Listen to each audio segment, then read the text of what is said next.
Okay. All right. Hello, girlfriends. This is Angela Jordan Perry with Girlfriends Has Got to Homeschooling. And it is that time. It's that time for another interview with amazing homeschool mom. So if you're seeing this here on video here on YouTube, and you're following us and have subscribed to Girlfriends Got to Homeschooling here, well, welcome. This is not the norm, but we are giving it a try today. And if you're seeing it on replay, thanks for joining in. But let you know what this is all about. This is a platform that gives voice to the African homeschooling diaspora. And those are the marginalized homeschoolers, you know, the hashtag we homeschool too. And so this gives voice where they share their insights, their encouragements, their journeys, their struggles, their suggestions, their best practices, all that good stuff.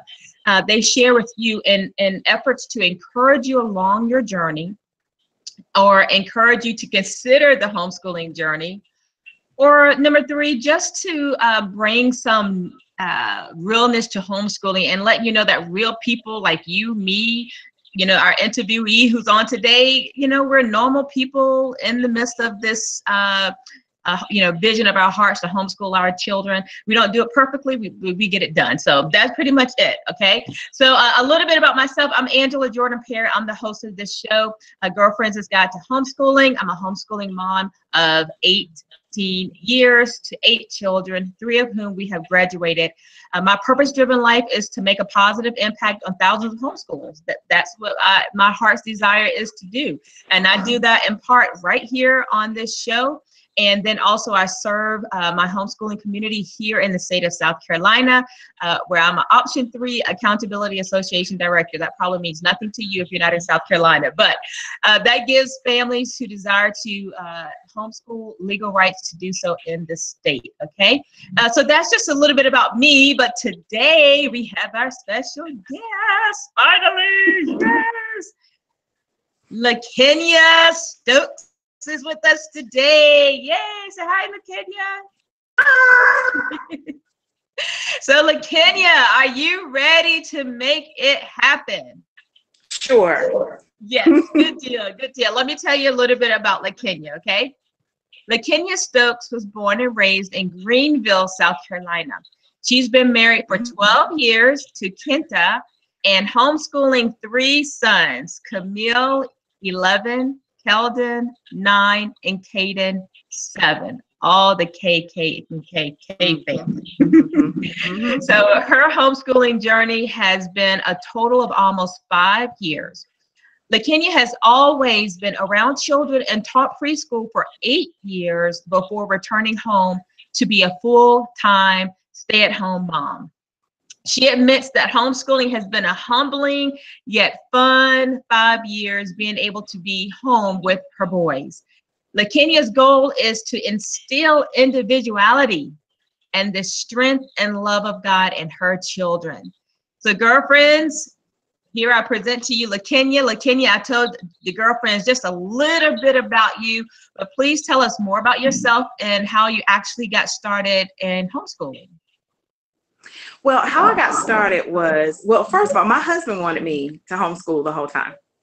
And I was like, no, I can't do it. It's not happening. They need to go somewhere. But because I had taught preschool, I was already teaching my oldest son, Kamil. I was teaching him at home, you know, ABCs, numbers, letters, all of that stuff. So he started reading at 2 and drawing and doing all of this stuff. So when we sent him to school, in K5, of course, he was advanced, which is, you know, some kids are when they go to school. But he started, it started becoming, his behavior became an issue because he was bored. And so it became more about his behavior. And we started to notice that it was affecting like his self-esteem. And he would get in the car, Mommy, I didn't get this color today. And I'm sorry. And his teacher told me, well, the teacher that he had, she was great. And she told me, she's like, I've never seen the child score this high on these tests that we have to do for him and for all the kids. And she recognized that he maybe needed more. And she kept requesting that he get tested in the, you know, with the school. But they were like, oh, he's in kindergarten. We're not going to test him right now. So they kind of, you know, ignored her. And so she went out on maternity leave and another teacher came in. And when she came in, she was trying to, in a roundabout way, diagnose him with autism. And I was not happy about that at all. And I was ready to pull him like immediately. I was upset. Like I was very upset because I was like, you're not going to label I didn't say it to her, but I'm like, you're not going to label my child. But I went to the doctor. He had a doctor's appointment anyway. So I went to the doctor when we took him and I asked him about it. And she said, no, she said, he may be hyper, but that's about it. And I said, well, if that were the case, then what would you suggest? And she was like, well, probably just like, therapy or something.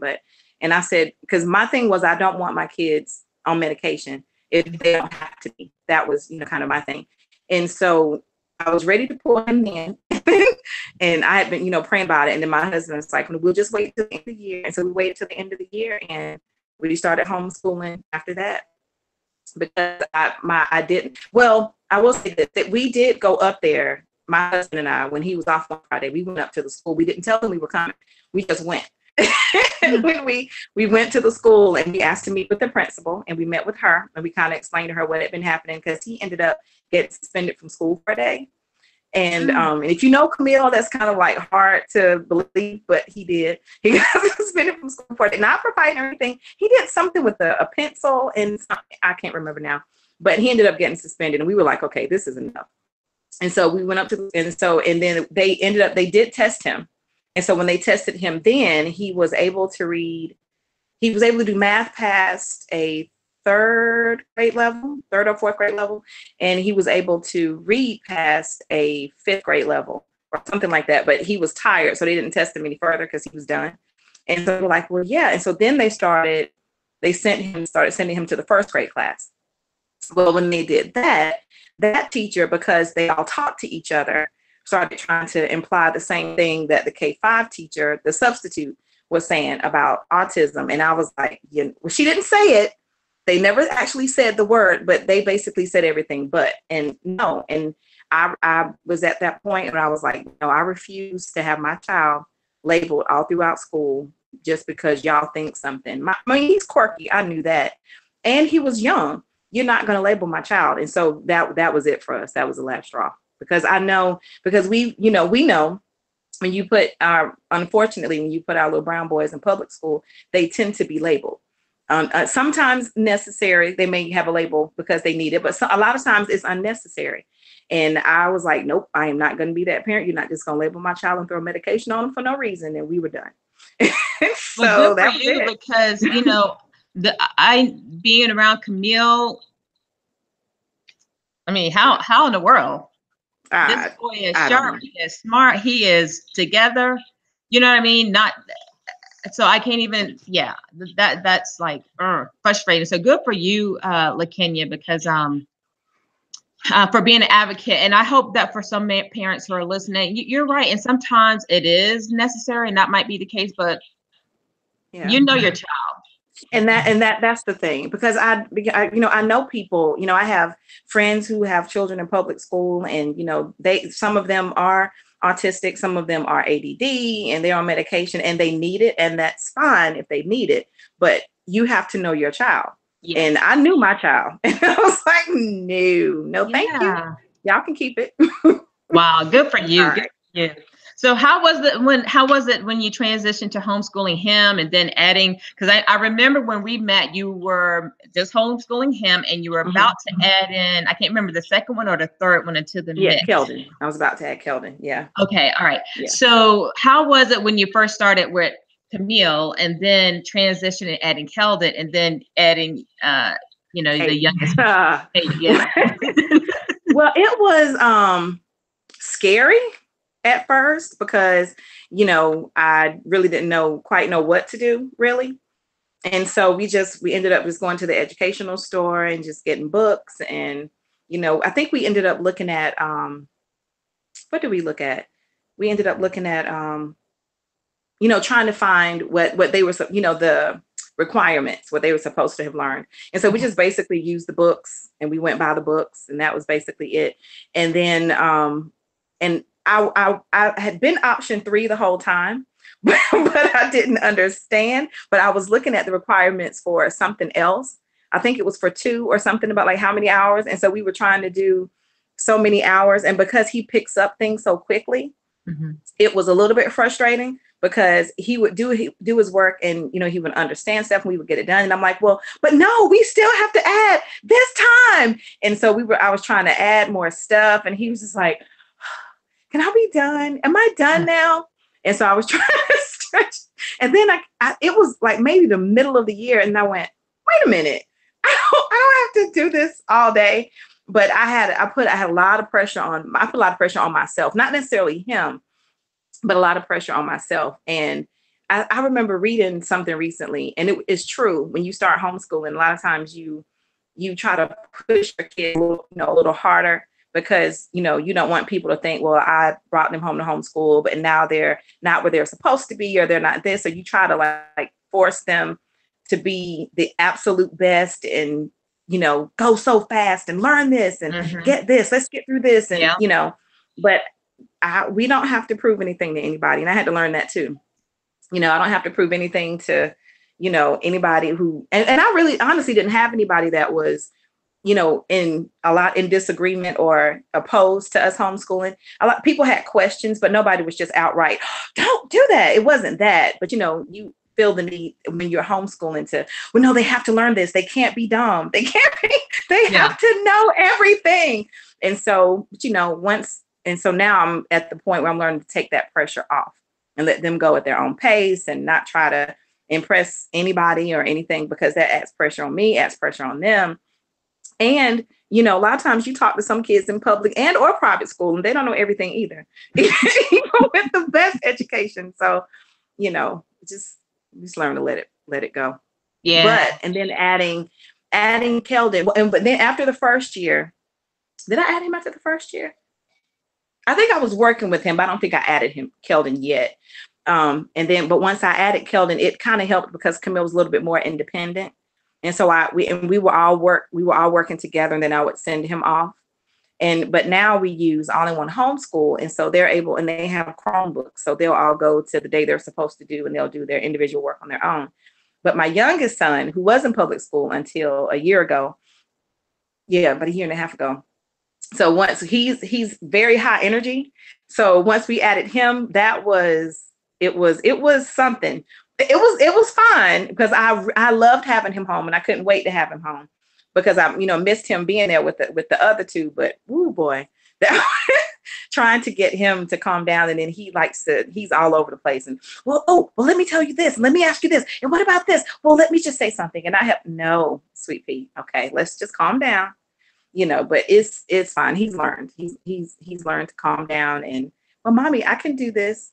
So, but that was hilarious. And they would try to help him. Okay, because we always start with Bible time, and then he was like, okay, well, and he was always hyping. And I'm like, mommy doesn't play when it comes to Bible time.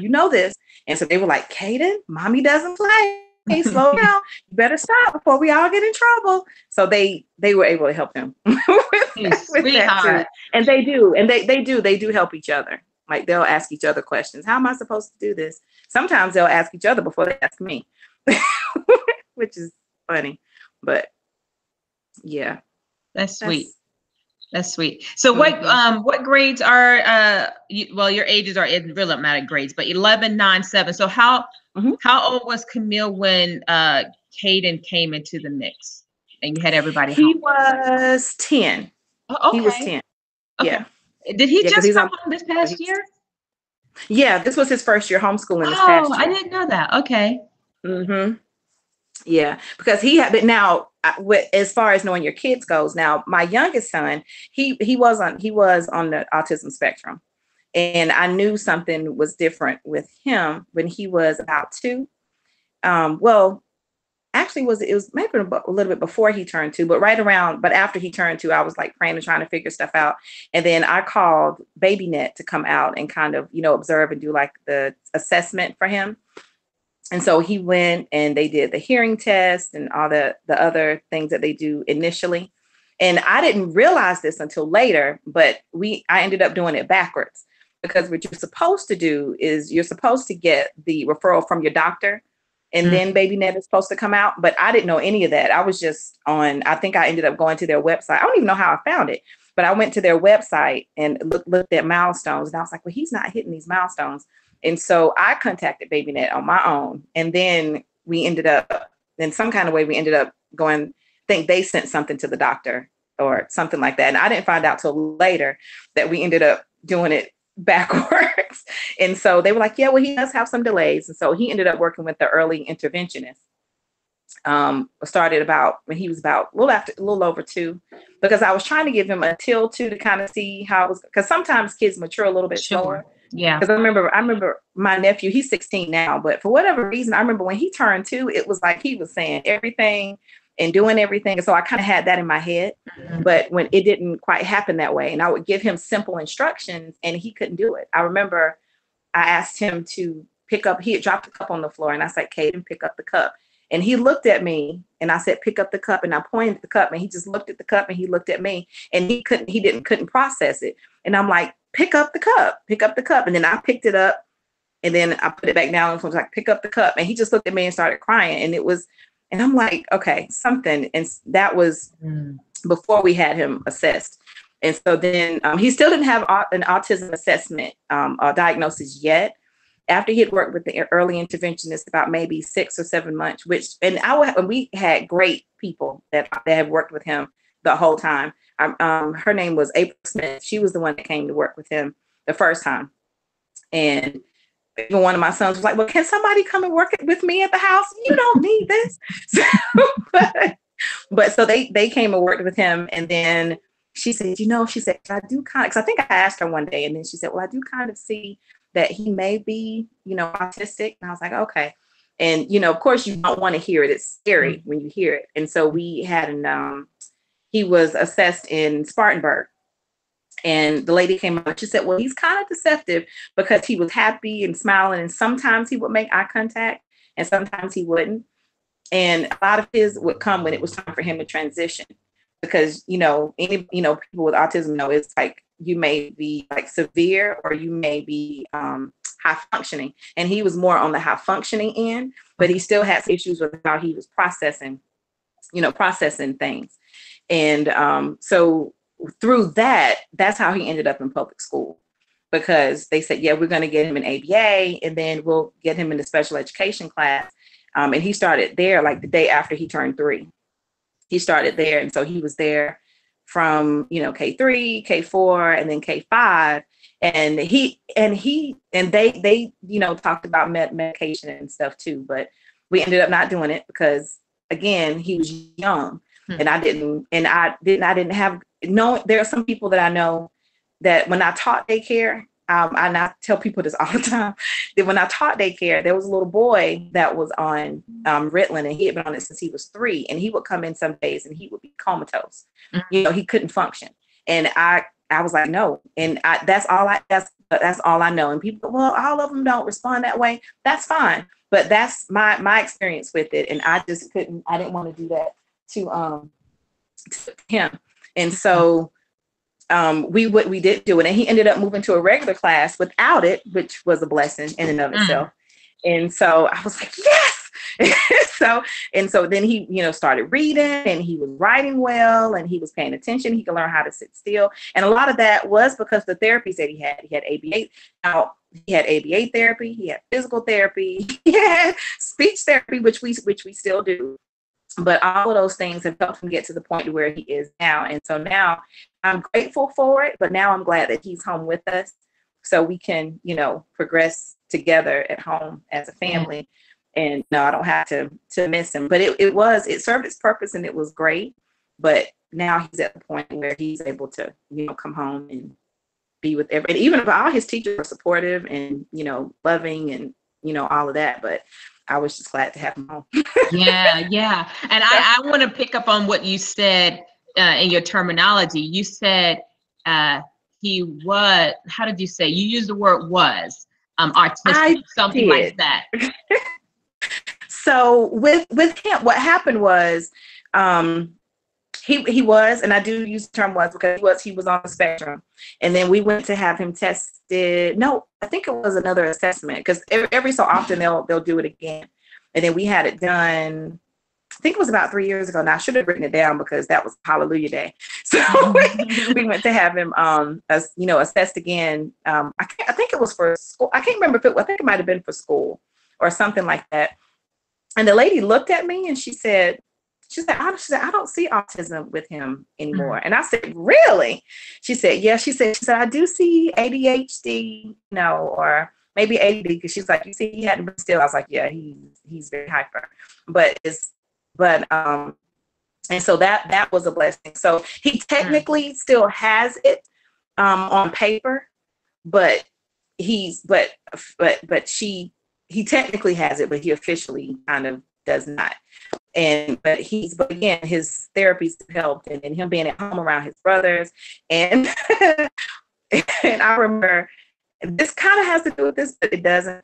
But before he started his therapies, before he had a diagnosis, before anything, we didn't know what was going on. And he was still, he was sleeping, he was in his crib, and he would like try to climb out and stuff. He was still young. And I remember, and we had talked about it, and his brothers had heard it. And I remember Kamil, one night I went in the room and a dictionary was in his crib. And I was like, why is the dictionary in here? And because he doesn't know all of his words. And we just figured if we put the dictionary in here, he could learn his words. Aww. And I about lost it. I about lost it. I cried. I didn't cry in front of them, but I cried. And I was like, oh my goodness. And so it was sweet, but to see him where he was to where he is, and we are able to successfully homeschool, and him to understand. Some days are a little bit challenging and trying to get him to understand things, but it's a little bit challenging, but not quite. If I explain it a little bit or a little differently, he'll get it. And I'm like, really? Look at you. But I still remember the days from before, but he's come a long way. That's beautiful. I love that story. That's great. And our kids do grow up. I mean, I think for any mom who's listening to this, just hold on to some encouragement, because my son now, who's 19, he'll be 20 in just a little bit. If I would have put him in public school, I know he would have been diagnosed. I know he would have had that title, because he was just a live wire.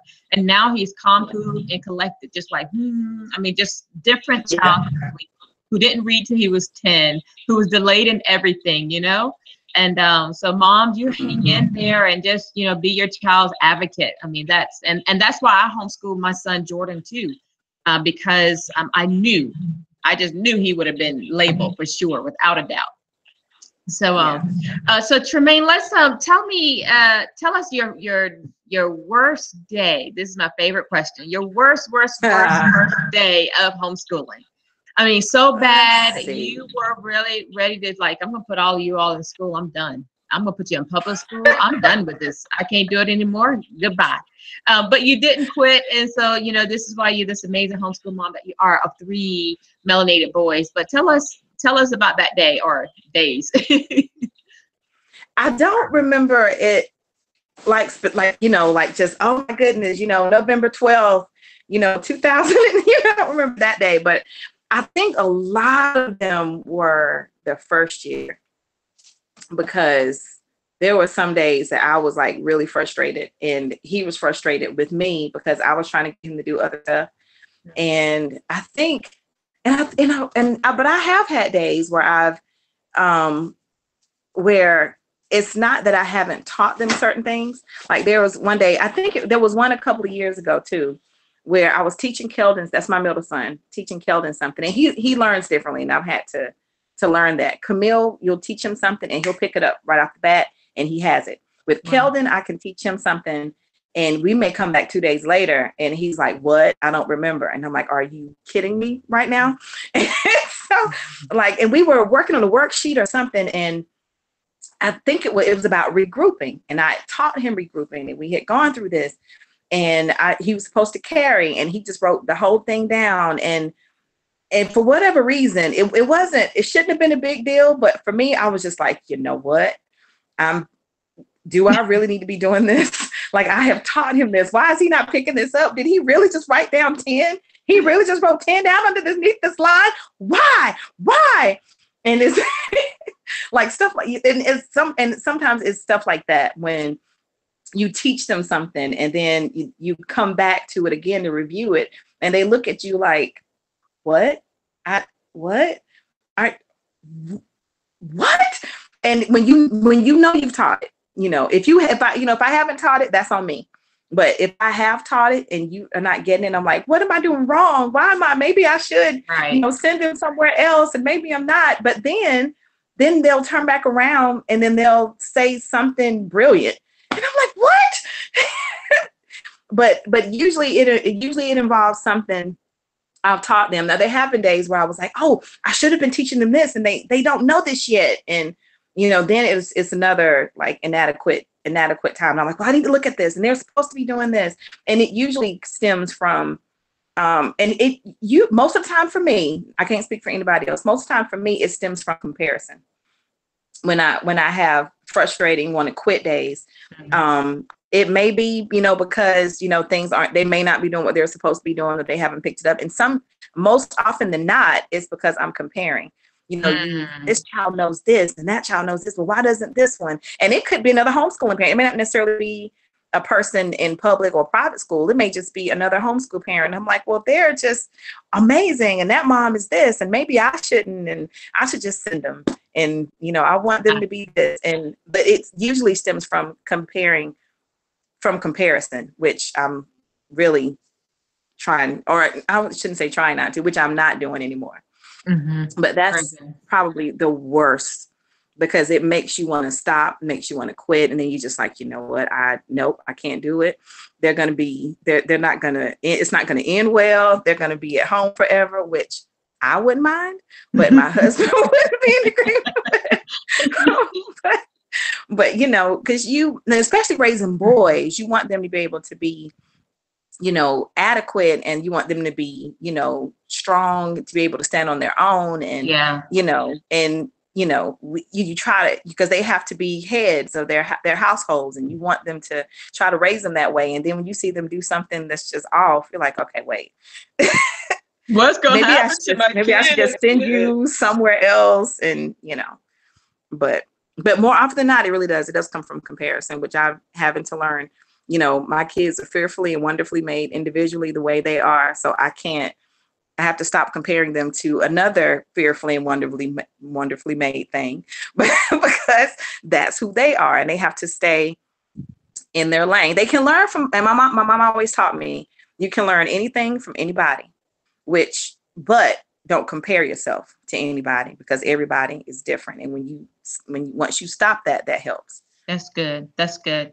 Now take us conversely, contrastly to that. Take us to your most memorable day, that almost brought you to tears. And, this is why I homeschool right here. This is why I homeschool. Tell us about that day or that moment. Let's see.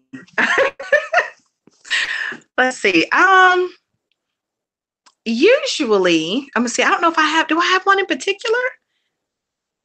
Come on, Ken, let's see. Now I will say, and probably like you said, conversely, a lot of it, I think, like when they say something like really smart, or like you're sitting somewhere, and they read, like, I think one day where were we? And it was Kadin, and it wasn't that long ago. It might've been a few months ago. We were somewhere. I think it might've been out somewhere, and he was reading something, and there was another kid that was like a little bit older, and they weren't quite reading yet. And they were like, well, no, I can't read that. And then, I was thinking to myself, I was like, oh, really? And not like in a,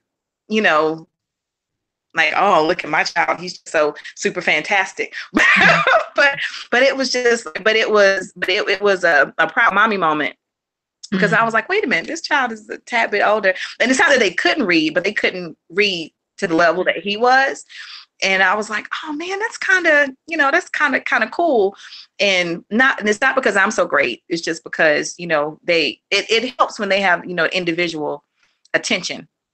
And so, and that was great. And then, and sometimes, and Kamil, but because he does pick up stuff so quick, he'll just rattle off something or say something like, oh, I know, da, da, da, da. And I'm like, what?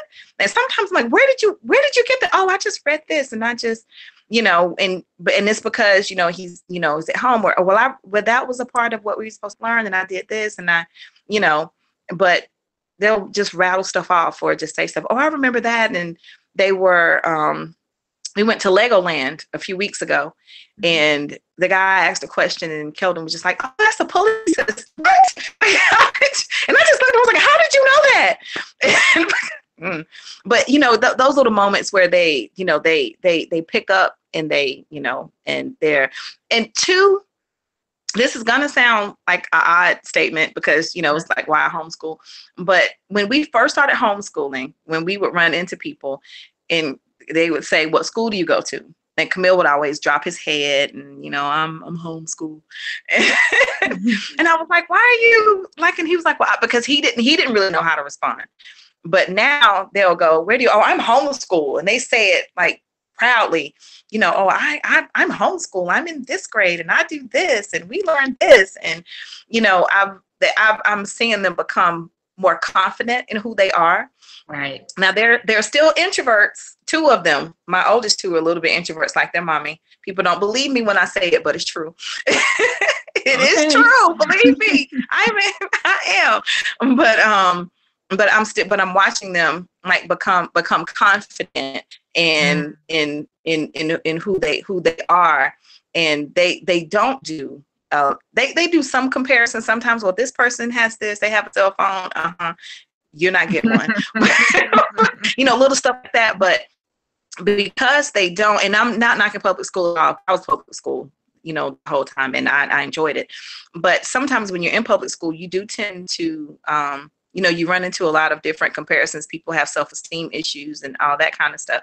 And I don't quite see that with them. They just they do what they do, and they're confident in what they do. And, a lot of times that comes from because they don't have all of the added pressure, well, this person's doing this, and I have to fit in this group, or I have to fit in this clique. And no, they can just be them without having to try to fit in, somewhere.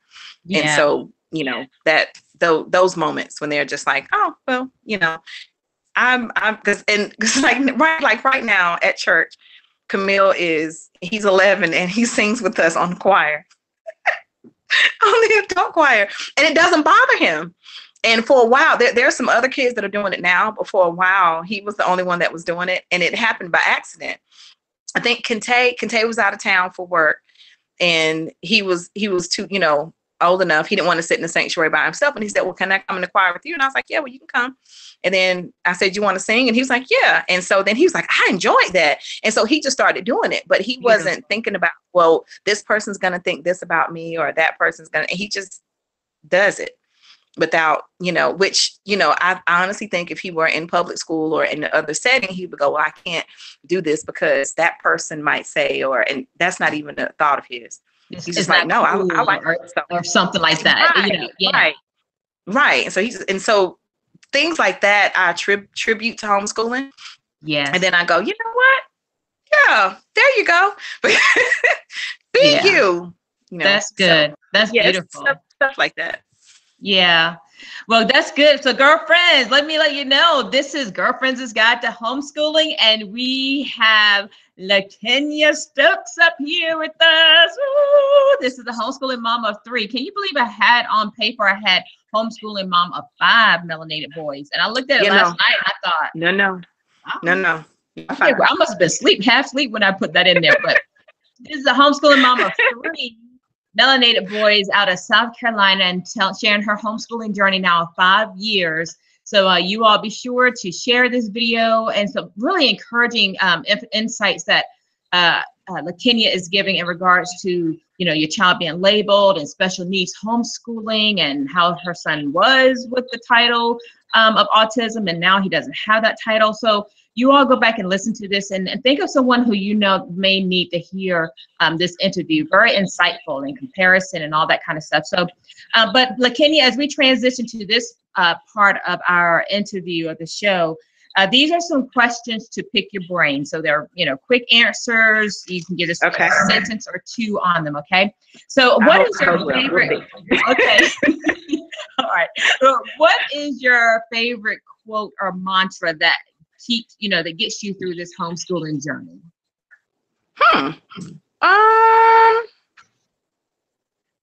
I think a lot of it is just to take it one day at a time, and to enjoy it and enjoy them, because they're not small long. Yep. Yeah. You hear that one all day the at a time time. and enjoy them. So do you plan to homeschool them all the way through to the end of the journey? Yes, that is the plan. That is the plan. I've been asked that several times. I didn't quite have an answer, but yeah, that is the plan, especially when I look at the landscape of especially high school now. Yeah, I don't know if I could send them. I mean, you know, I don't think I could. I don't know, maybe, but that's not right now. No, my plan is to homeschool them throughout. Okay. All right. So what is something that's unique that you all implement in your homeschool? Like you can say, this is what the Stokes family do in their homeschool. Do you have something that's unique to you all? I don't know.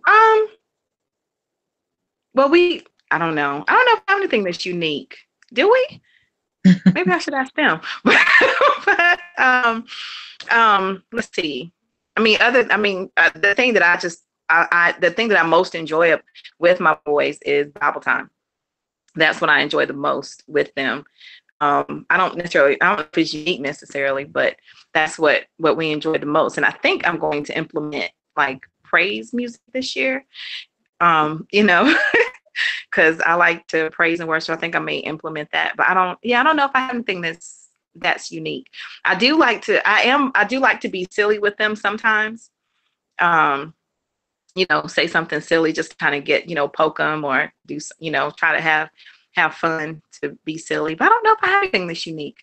Okay. I don't know. What is the best piece of advice you've received on this homeschooling journey? Let's see. It's been a lot, I guess. Trying to think let's see. Well, I don't know if it was necessarily about homeschooling per se, but it does relate to homeschooling. There's a man at church. I remember he said to me one day, the boys were running around and doing stuff, and I was just like, you know, had the haggard mom face. I was like, why do they? And I just, and he just looked at me, he said, you know, he said, this is what I want you to do. He said, I want you to say, my children are a blessing. And I just kind of said it. Yeah, my children are a blessing. And he said, no, I want you to really, truly say it. My children are a blessing. And I was like, yeah. And I said it the second time with, you know, with confidence, and, you know, like I meant it. And then something kind of clicked. And so even in homeschooling, even when we have our frustrating days, even when they look at me like I've lost my mind, and we've all lost our minds and things, you know, I tell myself, my children are a blessing. That is what they are. This journey is a blessing. My children are a blessing, and it's not a burden. It's not a burden to homeschool. It's not a burden to be at home. I'm not being inconvenienced by them. This is a journey, and it's my privilege to do this, you know, for them. And so I think looking at it that way has been a big blessing. Beautiful. Seeing them the way. Yeah, that's beautiful. That's huge. Do you have a favorite app or online resource or something like that you can share with the girlfriends that you found helpful? We do like, they do like Brain Pop. We've been using that the past year. They like Brain Pop. We do, what else?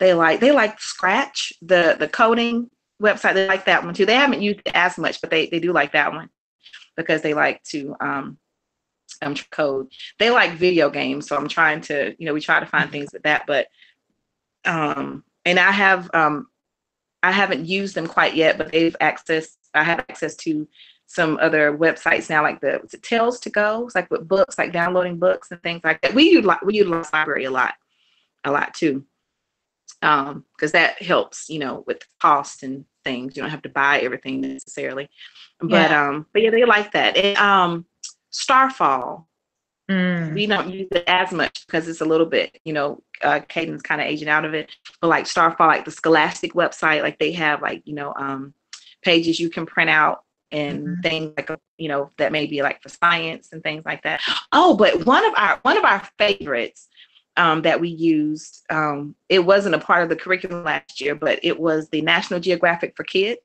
That was fun because the curriculum that we had, I think it was year 4 when we were doing all-in-one homeschool.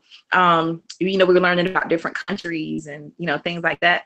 And so they loved it when they got to look at a day in the life of a child in another country and how their day started and that kind of stuff. They loved it. That's cool. They really is that online or is that a book or how did you view that one? It's online, and it was just through when we did on homeschool, it was just one of the links that they had. And I have to see if I can find it and get it to you. But yeah, they really enjoyed that because you could look at, it's like they wake up this day, they do this is like their schedule, and this is how they do their homework, and this is how you say, hello and different things. So it was, they were like, oh, that's neat. That's how they say that. That's what they eat. Oh, they go to school at this time. And so that's neat. They like that. That was kind of cool. Nito. All right. Very good. Very good. Well, all right, LeKenya, we're on our last question. The $1 million question. Are you ready? Yes. Okay. So if you had to start all over again to day one of your homeschooling journey, but you still have your current wisdom, knowledge, skills, convictions, insights. So what would be the first thing you'd be sure to implement this time around, or something you'd be sure to not do this time around? Well, the first thing that I would be sure not to do is to not try to make my day extremely long, which I really wish I had known the first time around. That wouldn't try to stretch it out so long. And I would and I would try to and I still need to do this, and I haven't done it yet, but I still need to do this, but make an individual schedule for each child, because since I know them and they're all different, make an individual, this is, like an individual plan for them. Because we have our, things that we do every day, but because they're different, you need to do this, you need to do this, because they learn different, you need to do this for a little bit, you can go straight into your work, but I would try to, individual, and have an individual little plan for them. I think, I need to do that. And I would just say, breathe, laugh, and enjoy your babies. Gotcha. Very good. That's her advice. Breathe, laugh, and enjoy your babies. All right. You're very good. Thank you, LeKenya. All of that is good insights. You had a lot to share and a lot to say, girlfriend. That was a lot. That was good. So if anyone wants to continue the conversation with you and ask you some specific questions about, your journey or et cetera, how can they get in contact with you? And I guess your last words of advice was breathe and laugh and enjoy your babies. But if you have any other last words of advice to share, please share those with us as well, LeKenya. I think I would just say, and I said it before, but just take it one day at a time and let your children be themselves. Don't compare them to other people, because it will take the joy from your journey, trying to compare your babies to other babies, because you don't know everybody's background.